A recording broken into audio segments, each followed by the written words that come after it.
This title, there are too many words in this title that are not really English. Unlearnable is not really a word in English. It means difficult to learn, impossible to learn. And the overall story that I want to tell this morning is that there is more and more knowledge that our children and the adults of the 21st century really desperately need, but which we are not teaching them, and which, unless we use technology in clever ways, in ways that we as educationalists choose, these ideas are not learnable by people and they're not teachable. So that's the story.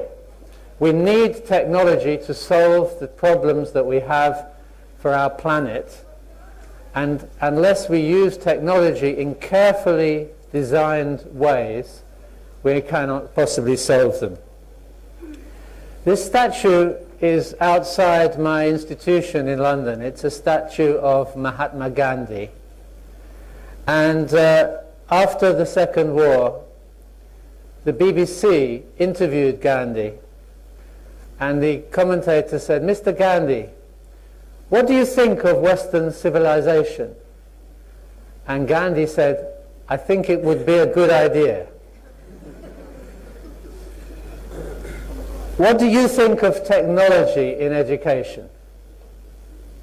I think it would be a good idea, but really, when you look around your own country, you look around the world even, you do not find in education the use of technology which has transformed completely so many other subjects. What you find is that you take 19th century pedagogy and you replace it by 21st century technology. And this is really in real contrast to what we see in other places. We see technology completely transforming the way, for example, architects make buildings, the way medicine works, the way everything in the world is transformed by technology, the way people make arrangements using text messages, the way people communicate with each other using Twitter. These things are not just technology added on to what we already do, they're transforming what we do. When I go home to London this evening, I have to send a text message to the car which is waiting for me. That's all I have to do. In the past I had to telephone a number and then make an arrangement to meet by the coffee machine or something. So the way that we make our arrangements is completely transformed, but it's not true in education. In my country we have a lot of technology, and it has made a difference to the way people learn and the way people teach, but that difference is only a kind of additional element. We take what we have always done in education and we add a little piece of technology. Why is that? Why is it so difficult to really use technology to transform education in ways that are so necessary? On the screen now I have a website that I would like to suggest after I finished you may be interested in looking at. Jean-Philippe said that I am the director of a national research program in the UK, and we have been trying very hard to design technologies that really can transform learning and teaching. And I'm not going to really talk about this program this morning because I have other things I'd like to do. But I'd just like to mention now, it has a very easy web address that you may like to take a look at some point. And what the program is doing is saying, if we take technology and just try to apply it to learning, we won't change anything fundamental. If we want to change things fundamentally, we have to work with the students and the teachers and the parents of the children and the adults and the employers and build technology that is good for learning. So I'm not going to say any more about the program, but I want to tell you an interesting story that happened to me earlier this year. I don't know if the artist David Hockney is as famous in Portugal as he is in the UK, but he's a very famous painter. And earlier this year there was an exhibition of his work in London. And he's very prolific. He paints paintings by the thousands of paintings. And I was walking around this exhibition and I entered a very large room around this size with even more paintings, paintings only of flowers, about 200 paintings. And I thought, something's strange about these paintings. I'm not a painter, I'm not an artist, so I don't know much about the techniques and the technicalities of art. But I knew something was different. And then I read, you know, in art galleries they have a little description of what you're looking at. And I learned that all these paintings in this room were made with an iPad. This painting here is made by an iPad, and unless you're an artist, you probably don't notice anything specially different about this painting. But he explains it in a way that another artist could explain. He says, there are gains and losses with everything. Let's remember this when we think about technology and learning. There are gains and losses with everything. You miss the resistance of paper, you can get a marvelous flow. I don't know what a marvelous flow is. I feel a little bit like Etienne Wenger on Friday talking about the wine tasting, if you were there. This is a new community for me. I don't know any artists, so I don't know what a flow means, but clearly to him it transformed the process of making art. And he says, here you can put anything on anything. Well, I didn't know that this was a problem for artists. I thought if they had red here and they wanted to make it blue, they just paint blue, but it seems not. You can put a bright blue on top of an intense yellow. So the details don't matter. What Hockney is saying here is this: if you transform the technology by replacing, in this case, the paintbrush and paint by the iPad, you're not just adding something a little bit extra to what you already do. You're transforming what you do and transforming what the result is in interesting and revolutionary ways for him. And that's the message I want to ask you to think about this morning.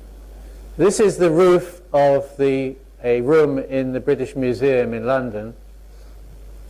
There are 1,350 triangular tiles in the roof.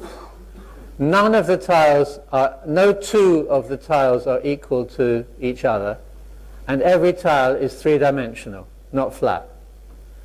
So this roof would have been unbuildable, not unteachable, not unlearnable, but unbuildable without the application of computer technology. They had a team of mathematicians to build this roof. So it's another example. This is not just making a roof and adding a little bit of technological, clever stuff. This is transforming the way in which architecture is done, and of course there are thousands of examples of this in the field of architecture. So there is new knowledge to be learned, and if you ask me, why has it taken so long for technology to radically transform what we learn and what we teach? I have two things to say. One, it hasn't been so long. Actually, what can you do to transform an education system in 25 years? It's not such a long time. But the other answer is more fundamental. The other answer is we haven't developed technology to solve our problems. Technology has been developed in California, in Seattle, who knows where, for business purposes, and there has not been, in education, the huge effort that there has been in so many other domains to build technologies which answer the problems that people, learners and teachers really have. We have some great examples where it has worked. We have some wonderful things that are possible for learners to do on computers. I think João Felipe, when he was introducing me, talked about my work and his work too, using logo programming with little kids. How many years ago, João Felipe? 40 years ago? 30 years ago. And logo was a magnificent contribution. Funnily enough, it's coming back, and I'll say more about programming later on. But really, we haven't seen so many examples like that, and it's time that we did. So I'm going to talk about knowledge. The rest of my talk is not about how to build technology, but it's about the knowledge that people need and how technology is the only way to give them that knowledge. And I'm going to start with an example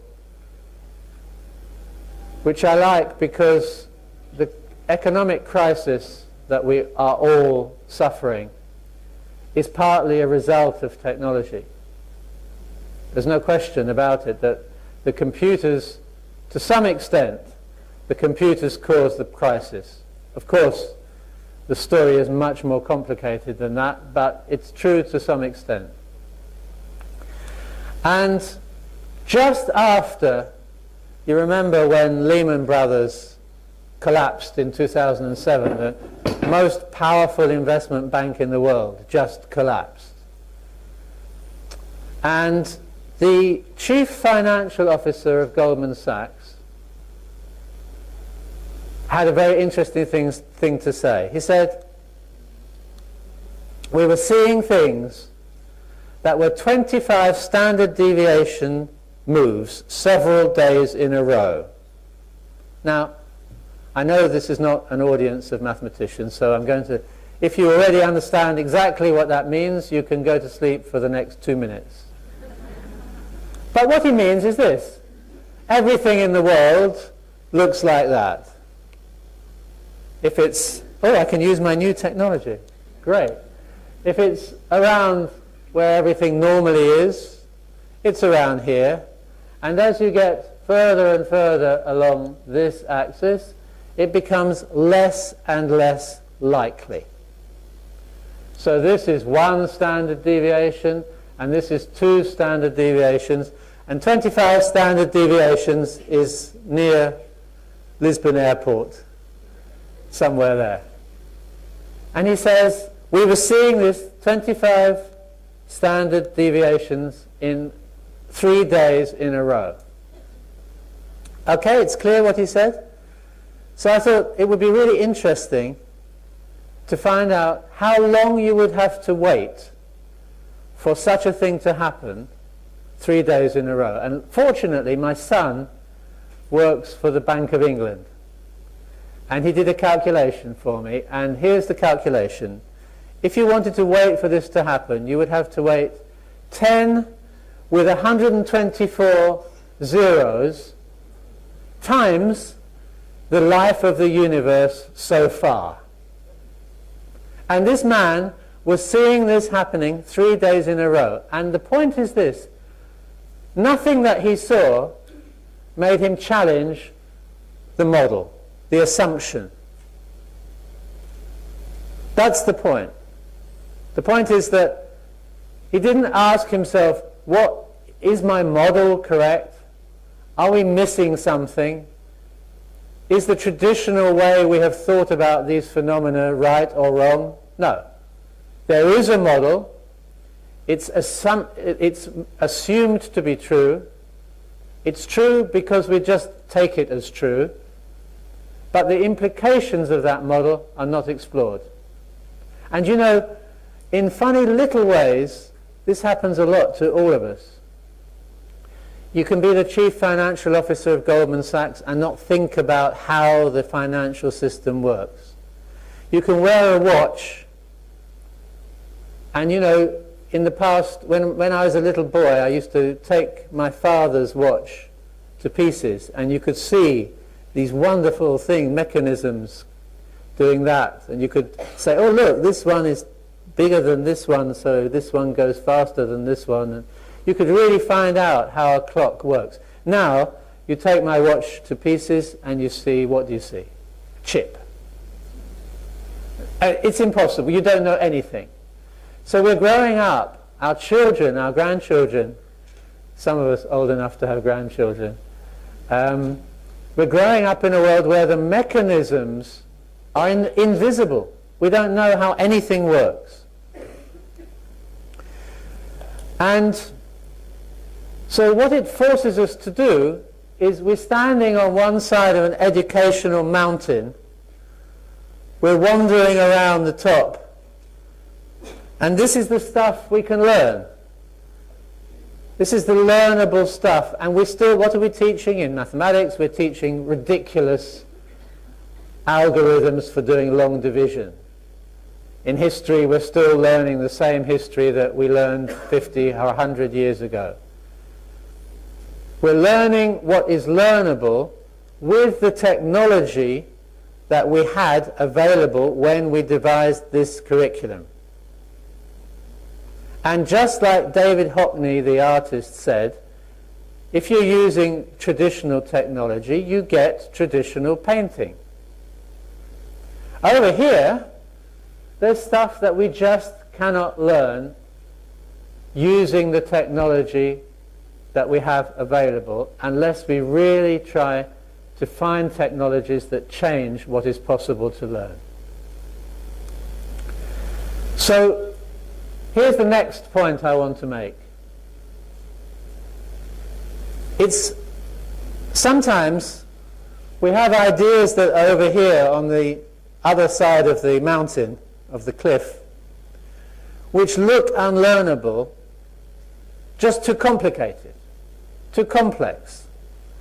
But they are necessary for people to understand. They are necessary for people like the banker from Goldman Sachs to understand. They're necessary for us to understand how things work. And I would like to suggest that some ideas seem impossible to understand because of the way they're represented. And I'm going to give you some examples now. I hope you won't mind that most of my examples this morning are mathematical examples, but really that's just because I'm a mathematician. If you're a historian or a physicist or whatever you are, the lesson that I'm trying to draw is the same one, and maybe you can think in parallel to what I'm saying about your subject and what you are trying to teach. It works very well if it's computer science or computer, but it doesn't matter what it is. So some ideas seem impossible because of the way they're represented. So I would like people to ask themselves, after 15 years of compulsory education, how do things work? And I like this example. It used to be a video, but it was just too complicated to look. This is a flock of birds. Everybody in this room has seen a flock of birds. I'm sorry, the resolution is not so great. Can you see at the back? Okay. And everybody, I guarantee, everybody in this room, when they look at this picture, or when they look at the real thing out in the sky, you ask yourself the question, how do they know where to go? Is there a bird in the front? If there is a bird in the front, how did he get elected? It must be a man. how does that bird know where to go, and how do the other birds follow him? Well, this is a scientific phenomenon. I could have really chosen one of thousands of examples, it doesn't matter, but this is just so beautiful that I like it a lot.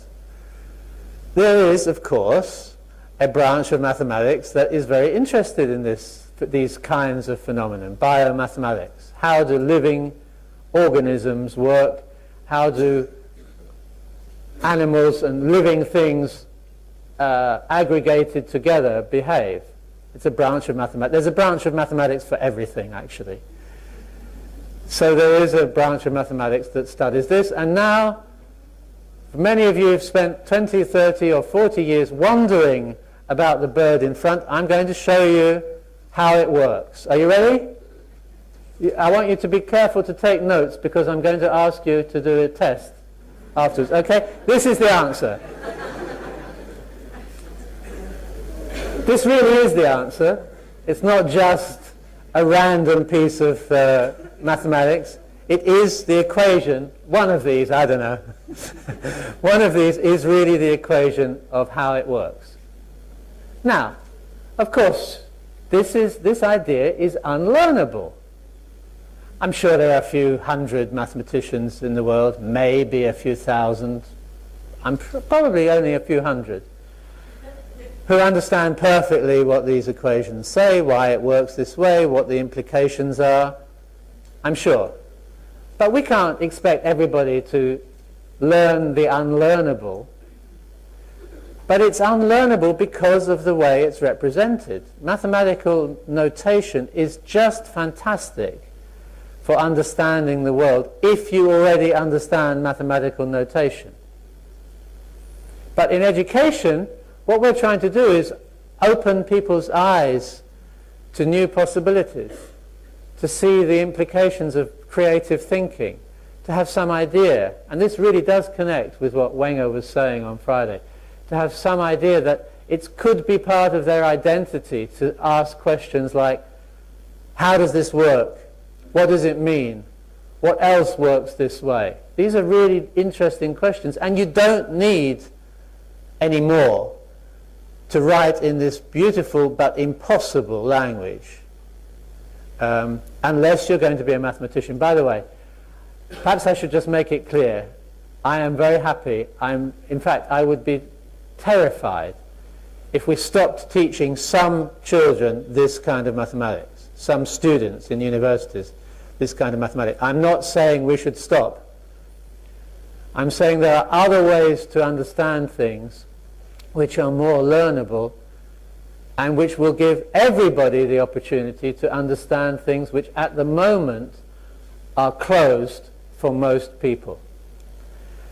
This is an example of a version of Logo with a very simple, I won't show you now, but the computer program which simulates the birds flocking is about 5 lines long.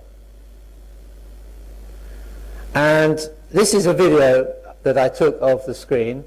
You'll see what happens. So you can see what's happening here. I have a population. I'm going to set the population to, I think 300. I press set up. Here are all the birds facing in random directions. And then I go. And you see they begin to form a cluster. Now they're all travelling in the same direction. What's happening down here? It doesn't matter. This is not a lesson. I'm not going to test you. But not much is happening. I'll tell you a secret. Every bird is doing the same thing as every other bird. Everyone. So this bird in the lead here is not really the leader. He happens to be the leader now, but in a few seconds it could be a different one. And every bird, the one at the front, the one at the back, is doing the same thing. And roughly speaking, the program says, each bird, are you listening to me? Watch the bird closest to you and turn halfway towards it. Something like that. It doesn't matter. But the program is simple enough that a group of 10-year-old children with their teacher could make some understanding of it. By the way, we should never use the word understanding in the singular. Understanding is not like a switch. I do understand, I don't understand. We build understandings slowly and carefully, and it is what I'm saying is not everybody can understand, but everybody can build some understandings if you have a program of this kind. Now, this is not an advertisement for this program. It's called NetLogo. It's nothing to do with me. It was built by Uri Walensky in Chicago. But that doesn't matter. It's an example of something bigger that I want us to think about. Okay, now I'm going to change direction a little bit. I'm saying that the world is such that people need to think and learn about things which are different from the things that we used to know. And I just want to put in an advertisement for a book that we published. Celia Hawes is sitting at the back, and me published a couple of years ago, trying to understand what kind of learning, what kind of knowledge people needed in all kinds of workplaces, because everybody's workplace now is dominated by technology. So the temptation is to say this, to say, well, now the technology does everything. Almost nobody needs to know anything. You go to the supermarket, you give your credit card, the machine calculates how much you owe, the machine calculates how much change you should get. You don't have to speak to the person who is at the checkout. They don't have to speak to you. Nobody needs to know anything. And it is true that in some areas of our life there are things that we used to need to know that we no longer need to know. For example, nobody now needs to learn how to divide 3,427 by 169, even though the Minister of Education in the UK thinks this is the most important thing you can do in your life. At least the old one did. Thank goodness the new one is not so sure. But at the same time that there are things we don't need to understand anymore, there are new things that we do need to understand, and I want to give you a couple of examples of those. What time am I supposed to finish? I would say 25. Oh, no problem. Okay. We did work with many people, and these people live halfway along a big dimension. So here, where Jean-Philippe is sitting, is the supermarket checkout operators who really don't need to know too much. And over here are the people who, I don't know, they make rockets to land on Mars or whatever they do. But in the middle is most ordinary people. And you can see who they were. They were nurses, investment bank employees. We did such a great job with the investment bank employees, you can see what happened. Airplane pilots, which was some of the most frightening data I've ever collected in my life. If you saw the data from these airline pilots, you would never fly again. Engineers, car workers.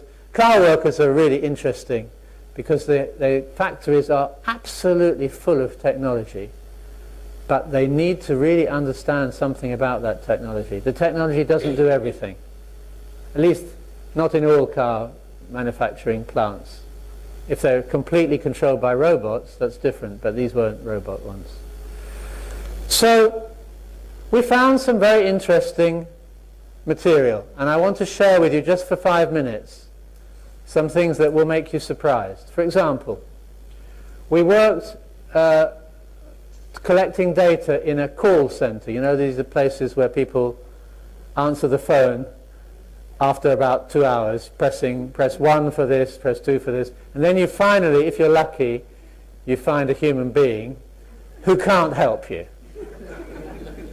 And these people were selling pensions and mortgages. Do you know what a mortgage is? It's like when you borrow a lot of money to buy a house. Not just borrow 2,000 euros, you borrow 200,000 euros, and you pay it back for the rest of your life. You pay back 500,000 euros for the rest of your life. And I'm just going to give you some little examples. By themselves, they don't mean anything, but they add up to something interesting. So, for example, this graph was part of an advertising publicity material for a company who said, this is the amount of money you owe over 25 years. You see the 25 here? At the end of 25 years, you're either dead or you paid off your mortgage, or both. But if you pay some more at the beginning, then you can pay off your mortgage after 15 years. And we thought, okay, this is a piece of information, an object that the company is using to try to make communication with us. And we thought, but you know, this curve is very steep. The curvature is very strong. Is it really true? And we built for ourselves, just us as researchers, a model of how it really looks. It turns out that if you really want a curve that looks like this, you have to have an interest rate of 38%. 38%. So it's not possible. And this is an example. What we found out, by the way, is this was not calculated at all. This graph is not a calculated graph. It was drawn by an artist who thought, this is a nice shape. You see, it's the same thing. We don't ask, how does this work? Most people looking at this graph just say, okay, it's a graph. But we should learn, we don't need to know how this graph was drawn. It's quite complicated, actually. Well, yeah, reasonably complicated. But it doesn't matter. I want people to say, okay, tell me if this graph is real. Tell me how it works. And we don't do enough of that, I think. We worked in an investment bank. Now, we were working with people in the middle of the dimension, not the people who build the financial models and not the people who sweep the floor, but people in the middle. And we found a very responsible woman. We asked her, like we asked everybody, just to think about numbers. We said, supposing you have a certain amount of money, 100 euros, and you add on 10%, and then you take off 10%. Now, everybody here, I'm sure, knows that you don't get back to 100, right? And I reckon you're probably split about half and half about whether the answer is more than 100 or less than 100. But I don't care. I won't embarrass you. We said, what happens? And they all said, no, you don't, yes, you're trying to trick us, we know this. You don't get 100. We said, no, you don't get 100, that's true, why not? And this woman said, numbers are just funny. This is a woman working in an investment bank who has to think about percentages. She said, I always thought numbers were a bit funny.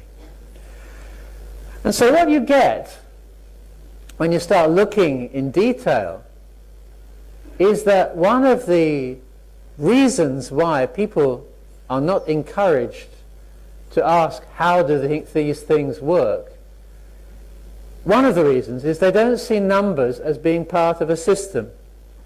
This is a number 9 bus, London bus, as I'm sure you know.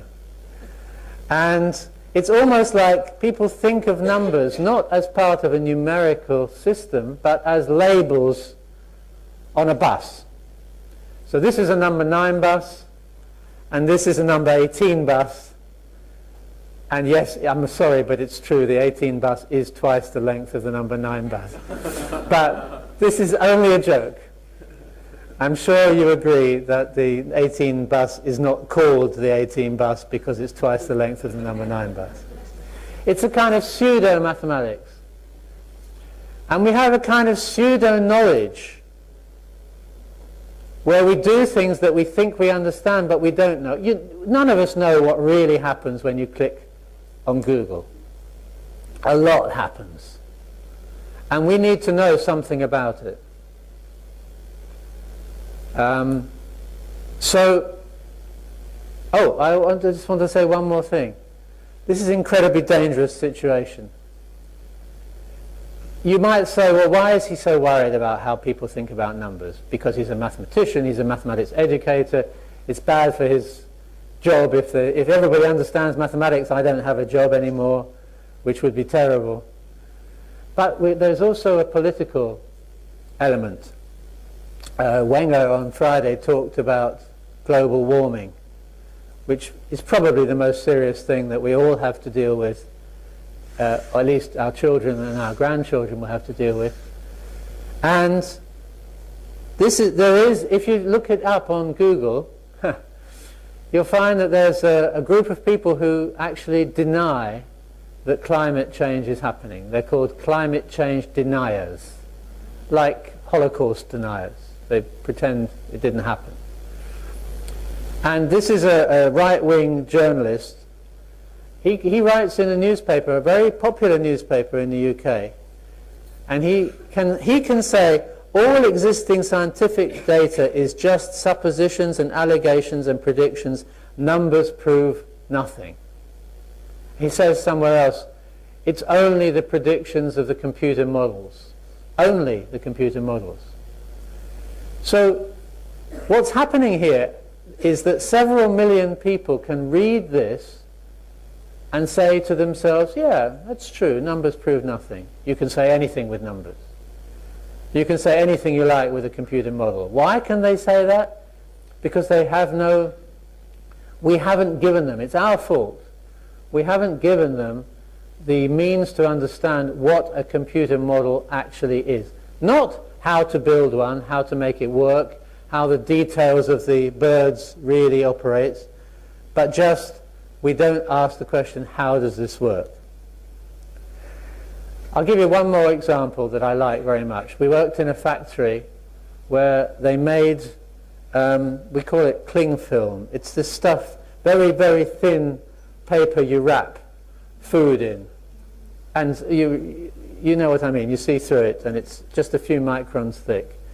And it's very interesting, you go into the factory and you see that they make these things 20 kilometers long, rolls of this stuff, like half the size of this table. Big wheels. This is a picture of the stuff being built, and this is a picture of the computer readout that the operators in this factory have to understand. And it turns out that they kind of understood what was going on, but they had no idea that, for example, if you went onto the floor of the factory and you fiddled with this roller here, then something else would happen over here and something would happen here, and the details doesn't matter. Really, I don't expect you to become experts in making cling film. But the point is that not engaging with the model was a serious problem for the management. In fact, we heard a true but unbelievable story that one of the groups of workers on the shift who worked in the night shift liked to sabotage the work of the next shift. So about 4 o'clock in the morning they would twist knobs and switches and things and make the next shift not so productive. And then the management would say, the night shift, they're very good. And so the problem became so bad that they had to introduce a control panel with switches and knobs and buttons, but it wasn't connected to anything. So people were twisting knobs and say, yes, I have fantastic knowledge of how to increase the productivity, but it wasn't true. It was just Okay, so what we did was we built a model, a real model of the factory on a computer. And for the first time, these people were able to interact with the system they were using and really find out something about how it operated.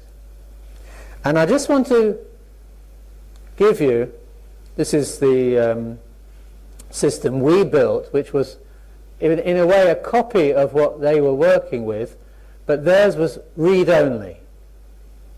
This was read and write. I want to play you a little video of the chief executive because it connects very nicely with one of the themes of this conference. I've typed it out, so if you can't really understand what he says, that's okay, because you'll see it written down. This is the chief executive of the company we worked in. I think the projects are absolutely excellent. The work that's gone into this has been outstanding. And I think there's one part of this that goes a bit beyond the mathematical side, which has been focused. That's been sort of the soft side of what the end user gains, the empowerment that the end user has, the knowledge that the person has it when all is said and done, the job satisfaction that the operators now have, say, at Sealed Air.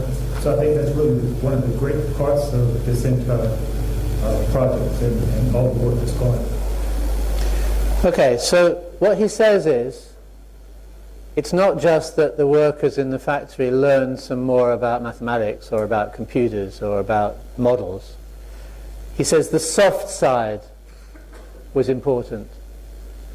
And I thought I'd give you this example because it really is a question. The chief executive, who you would expect to only be interested in increasing productivity and teaching facts and so on, he's the one who said, no, you know, the really important thing is that people began to develop a sense of identity which included this technology, that they thought better about themselves, that they felt a sense of empowerment and job satisfaction, which I think is really an interesting point.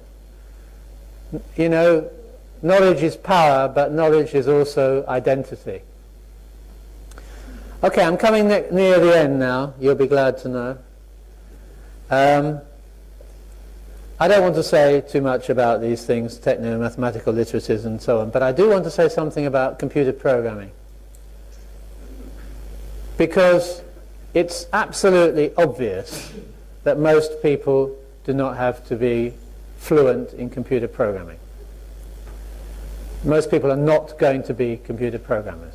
But it is a complete disgrace in my country that we give people many years of education, including education about, we say ICT, you say TIC, and they can come out without ever having written a program at all.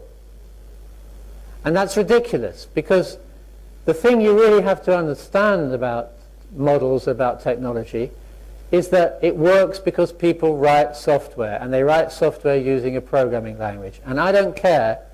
There are lots of programming languages now which are specially designed to be easy to learn. You know the programming language Scratch? Could you put your hand up if you've seen Scratch? Oh, many people. Good. Thank you.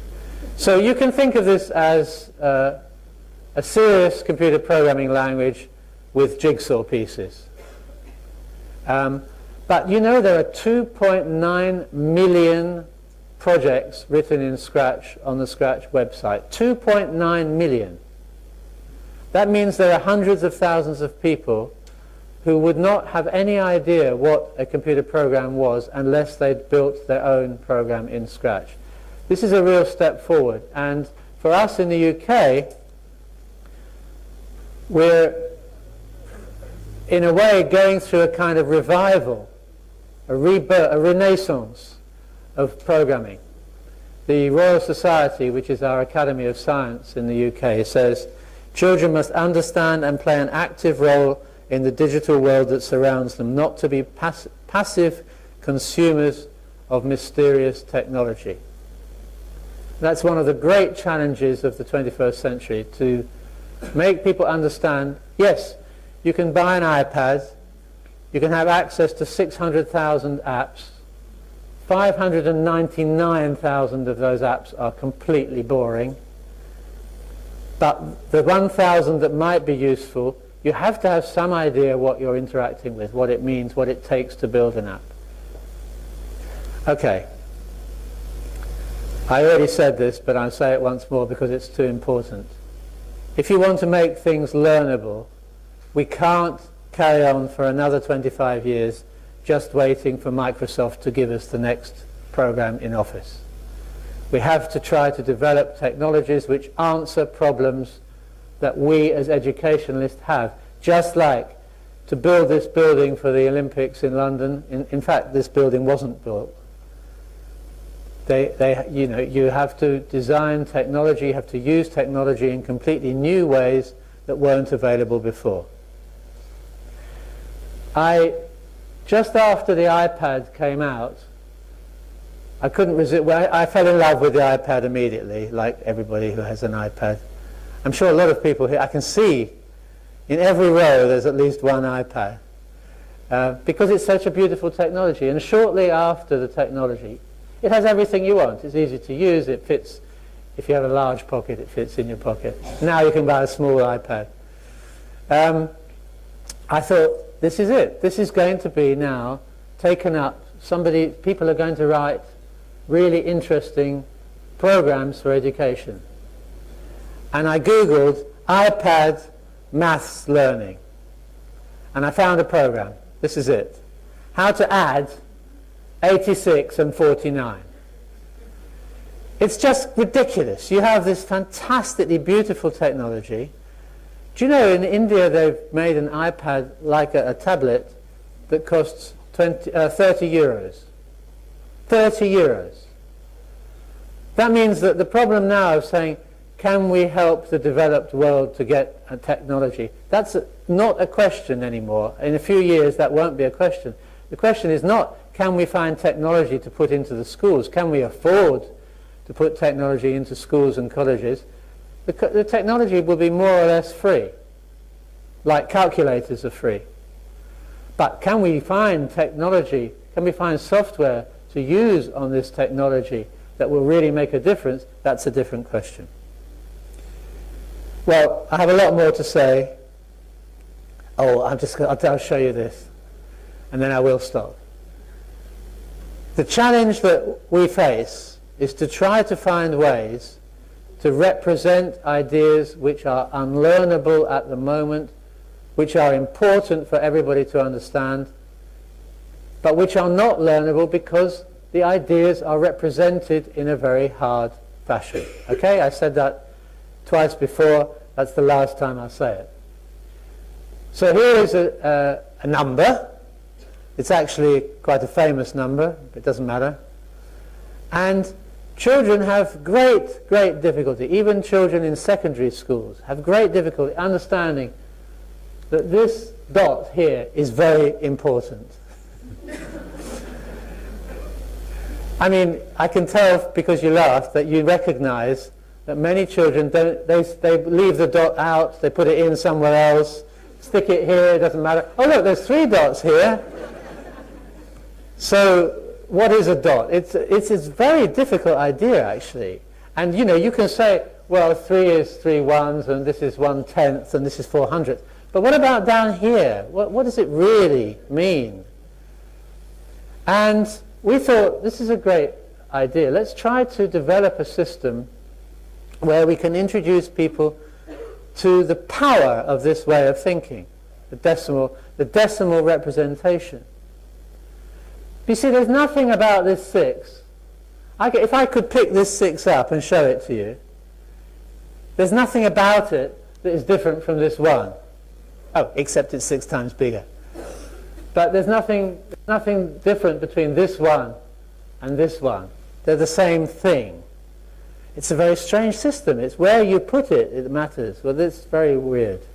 So we thought, wouldn't it be great if we built a system where these numbers had a kind of life of their own? I'm just going to show you something which will make you laugh, and then if you want to know more, you have to ask me because it takes too long to. But here's a little.